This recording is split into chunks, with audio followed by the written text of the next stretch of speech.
Hey guys, and welcome back to Altcoin Buzz Spotlight with me, Leah Heilvan, the show where we speak to entrepreneurs, innovators, and thought leaders in the cryptocurrency and the blockchain space. Joining me today is Cyrus Tagetjian, the CEO of Split, the project powered by Polkadot that are building a layer 2 dot infrastructure. Now guys, before we jump in, don't forget to hit the like button, hit subscribe so you never miss a video, and also you can let us know in the comment section below who you'd like us to interview next and which topics you want us to cover.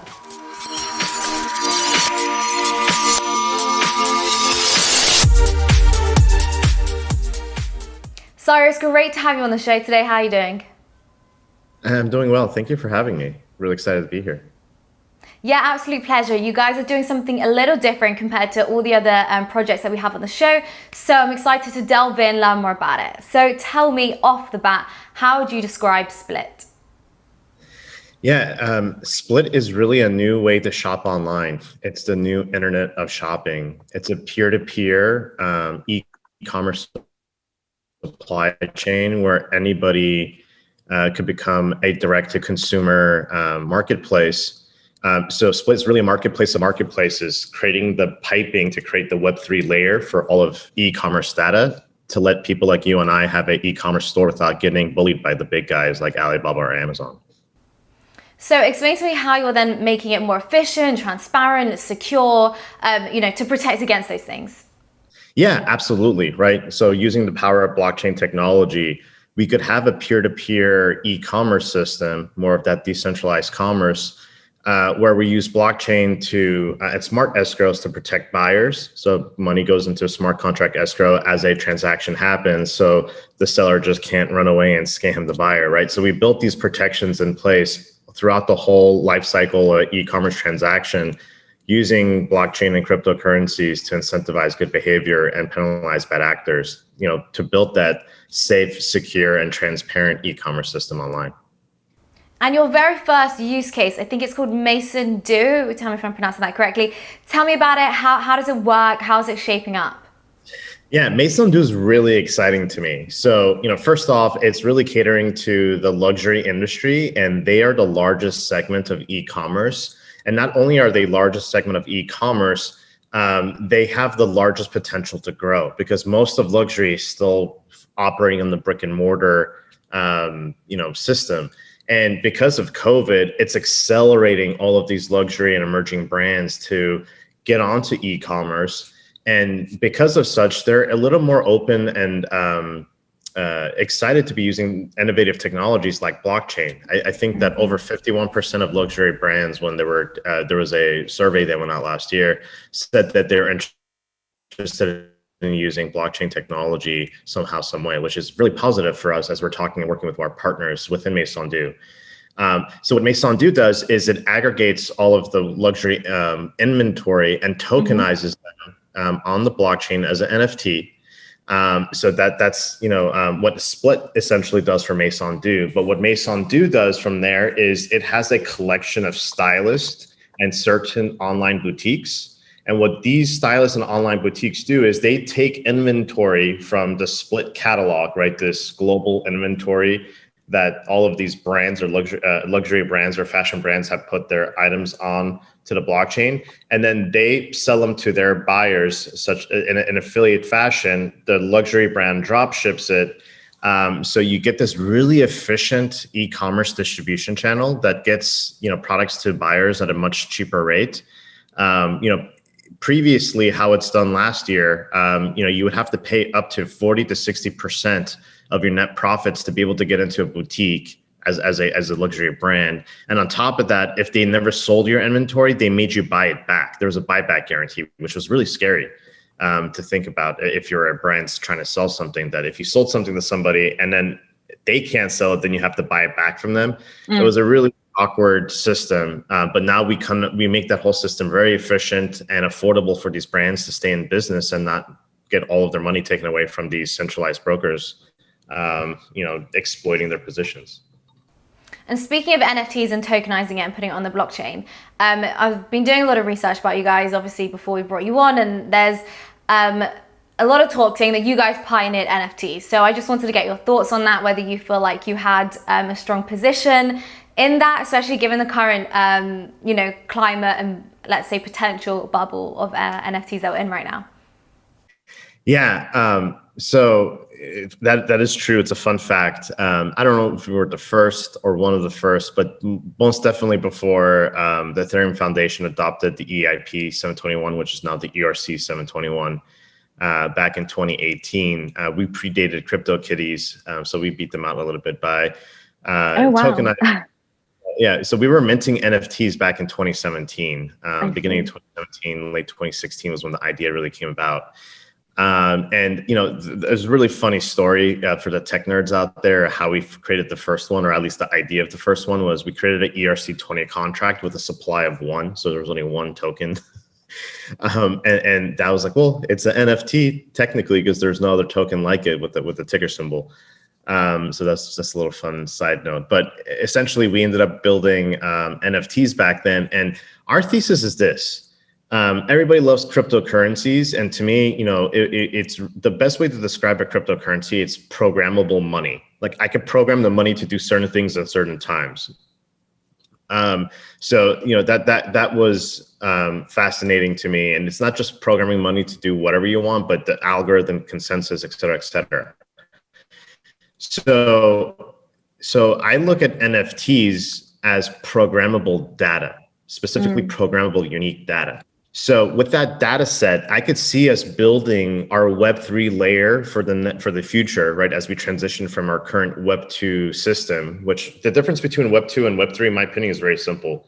Web2 is you have a single database for each individual user. Web3, you have a database for everybody, right? So it's that, like the ledger. So that database, for Bitcoin, it's money, right? It's taking accounting of how much money within each wallet has. With NFTs, you could make that data, right? So with that data, you could see what data is being used with who has permission to do what. And today we live in the wild, wild west of data, meaning like my unique data online gets mined, cookies, intercepted, read, redistributed, resold, and I never know what's happening, right? With NFTs, you could program your unique data sets online, and I could opt in or opt out of any of these type of programs. And in fact, if anybody uses my data, I could get rewarded for it if my data was NFT. So the way I look at NFTs is programmable data, and that's no different than what we do at Split. Split is using an NFT as a inventory unit or a SKU, stock keeping unit. And essentially that creates a data set online that we could then create a standard of how that data gets shared amongst parties in the e-commerce transaction. So our use of NFTs, I don't think it's in a bubble. I don't think it's going to ever come crashing down. I actually think it's going to be the most integral part of the Web 2 to Web 3 transition, is that we're using NFTs as programmable data that could be assigned to specific things, and it's unique data specifically, right? So you have like some data that's the same, like a website, like my image or whatever, right? But I'm talking about a data set to me, like my browsing history could be an NFT, right? My identity could be an NFT. My email system could be based on NFTs to prove my identity and who I am, and to protect myself so that information doesn't get shared unless I approve of it. And which part of that information gets shared, right? Like the cool thing about it is it doesn't have to be all or nothing. So that's a little bit of a different view on what most people are talking about. It's a definitely valid view, and it's a view that's probably going to be adopted by a lot of people over the next 5 years. But just like about 4 or 5 years ago, where we're kind of early, I was talking to a lot of people about NFTs, and they're like, "What are you talking about?" Back then, I had to call it tokenized assets. Is the best way to describe it. But people were like, come back to me these days and be like, "Hey, aren't you were talking about NFTs a long time ago?" I'm like, yeah. Like, and that's kind of where we're at right now with what is an NFT? Is it a collectible digital art that I could sell for $69 million? Yeah, you can, but that was just that we're just scratching the surface of what an NFT can do. Even though it's sexy to talk about selling things for $70 million and making profits, how we create a safe, secure, transparent online system using NFTs is like a lot more interesting to me, to be honest, because that could change the way the world interacts with each other and creates more of a healthy dynamic online. Sorry, that was a long-winded. No, it's fine. It makes a lot of sense. And I do tend to agree with you in that I definitely think, we're moving down this direction where everything is becoming far more digital. Web3 is coming. There's nothing we can do about it. It's coming, and I totally agree with you. I think that what we're seeing now, in terms of $69 million, I think that's the bubble. It's certainly just scratching the surface, but I would definitely say that's the bubble. But in terms of Web3, I'm absolutely with you. Everything's going to be tokenized, digitized, and I think that's the route we're going down. But you have your own utility token, ShopX. So tell me about it. Where does its value come from? What are the benefits of holding it? Yeah, absolutely. So ShopX is really integral into the safety security that we're building within the Split ecosystem. And there's two facets to ShopX. There is the buyer, a consumer side of it, and then there's the seller side of it. So on the consumer side of things, ShopX does a few things for you. Holding ShopX gives you exclusive access to rewards, discounts, and drops within participating split retailers. We just announced one of our first ones, MacPark, themacpark.com. They essentially carry hype fashion retail such as Supreme, PacSun, Adidas, Yeezys, Nike, Air Jordans. So they have all of those products that most, like everybody in the world likes and desires. And what a ShopX token holder would do, if you have ShopX tokens, and if they're staked against the store, you could get onto their VIP list, which gives you access to, again, discounts and items available to you before anybody else. So you could create this sort of like fan-based loyalty system where ShopX token holders can earn more ShopX by staking, and on top of that, get exclusive content with and products within our ecosystem is really exciting. So that's one aspect from the consumer side. From the seller side, ShopX represents a signal of authenticity. So as a seller, if I want to mint these ENFTs, and within Split, our protocol standard of NFT is called the ENFT, and e-commerce NFT. So this NFT that's been optimized for e-commerce transactions for that data set to be used, like I was just talking about.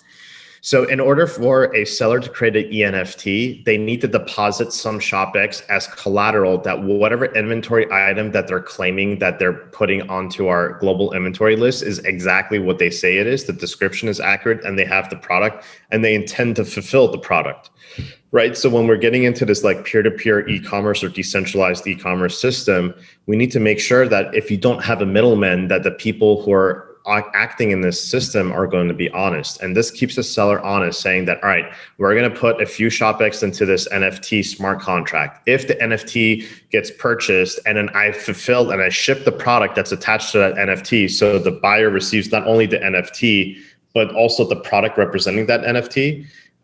If they get both items, then the money in the escrow goes back to the seller. So the seller doesn't actually have to pay money in order to use the system. We built this as a nonprofit open source, similar to the Ethereum Foundation. So we could become a true layer 2 NFT infrastructure for e-commerce. So, on the seller side, it represents a security of the global inventory list. And that really acts as selling bandwidth. So the more ShopX a seller has, there are more items they could list onto our network and sell it.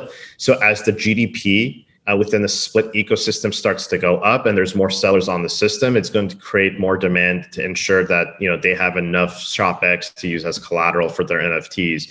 Obviously, they get those NFTs back on a successful transaction. And if they're deemed a bad actor, we have a whole arbitration and pre-alternative dispute resolution protocol set in place so that, everybody's protected within the life cycle of an e-commerce transaction at every facet of that cycle.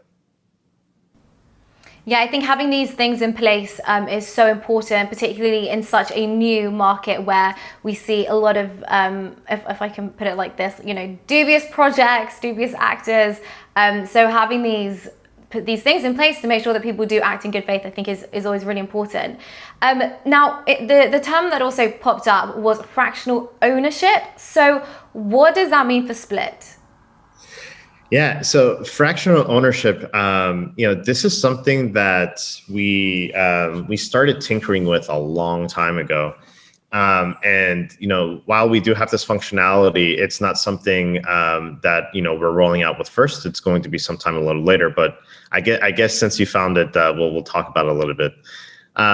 So each ENFT has the ability to be fractionally owned by a group or collective. So each ENFT has a DAO contract baked into it. So what that means is if I have an ENFT that I'm purchasing, let's say, a water bottle, I could fractionally own that with like 3-4 other people.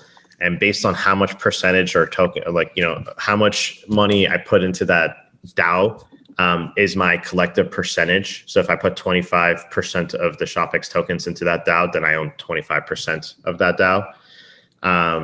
So for like, purchasing a water bottle, that doesn't make sense, but it gets interesting when you start thinking about vacation homes, or if you start thinking about a boat, right? So then me as a collective with a few of my friends or a few strangers, we could purchase a vacation home, and then I actually own the property I don't actually own the property. I own the right to rent the property, which is kind of crazy, that you pay all that money and you don't actually own anything. Yeah. So it's a way to create a proof of ownership mechanism, and how much of a percentage and governance around it. So we have this really cool bidding system. So if the cost of ownership of owning a home is $12,000 a year on a monthly basis, it means we have to pay $1,000 a month as for the DAO to maintain that home and insurance and cleaning or whatever it is.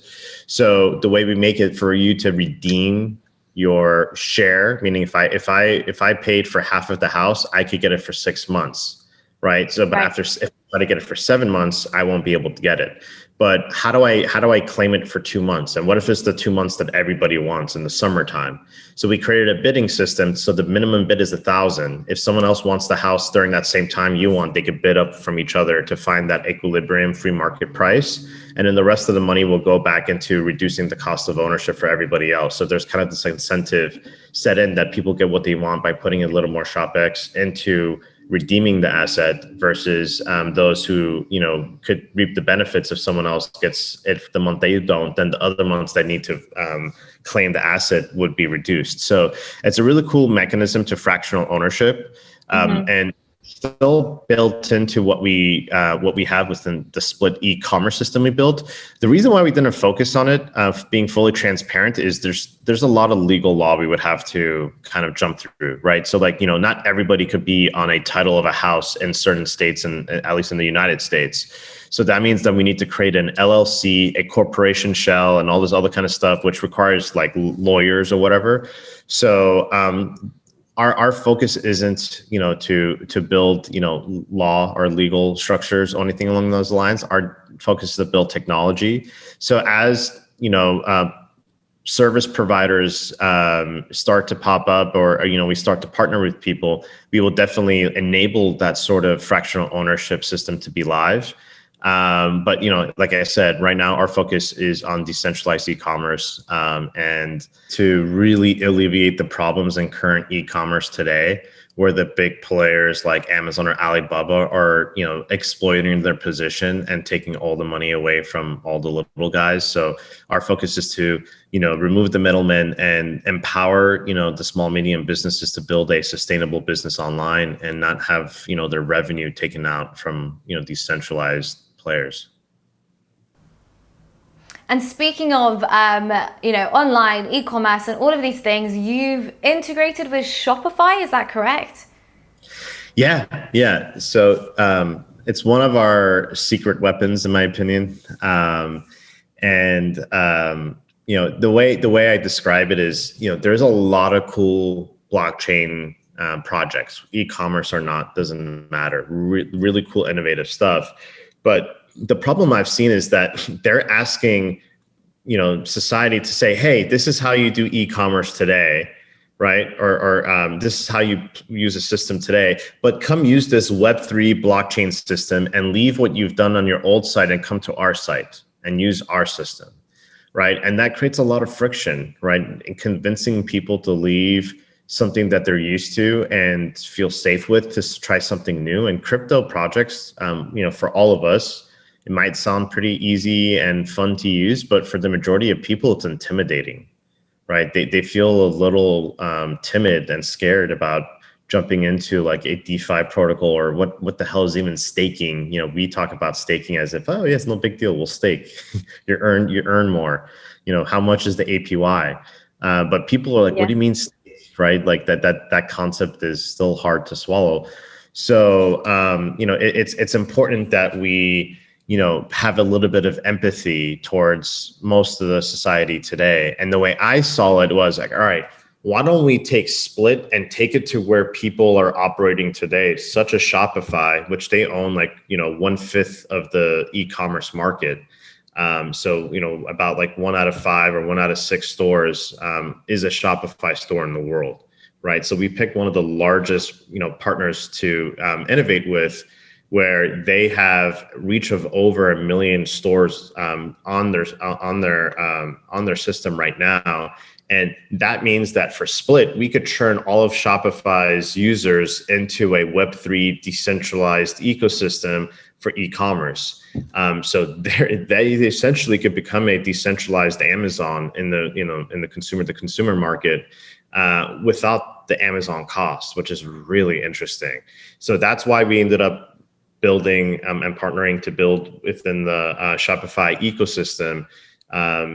They have such an immense, like a big reach to a bunch of these retailers online that we'd like to partner with. And then from there, we will branch off into WooCommerce and Magento are like our 2 other next platforms that we're going to be integrating with to bring that same Split magic, to turn any of these Web2 front ends into a Web3 backend, right? So it's that bridge from Web 2 to Web 3, and that's what Split's doing.